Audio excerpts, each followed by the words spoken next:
So yung right side, dito sa may clavicle mo, merong panya muscle na naka-attach, konektado dito.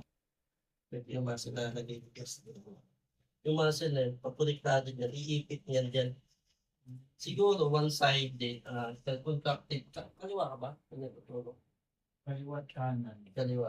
Pero simula na nahihilo ako, pag makanan ako natutulog, parang may dumadagon ko. Kasi may switch yung ka na yun, masakit yun. Right side.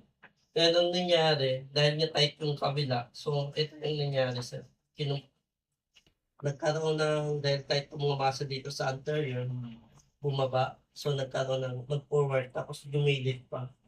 So ngayon, nung nagilid to, umilid sa ugat. Kaya meron yung mga naipit. Kaya nagkaroon ng pananakit sa ulo. Una niya is headache, susunod migraine.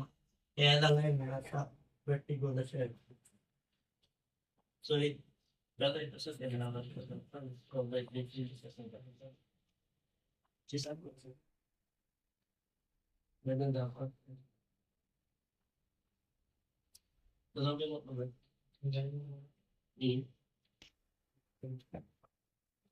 Kaya mo tagamit sa'yo?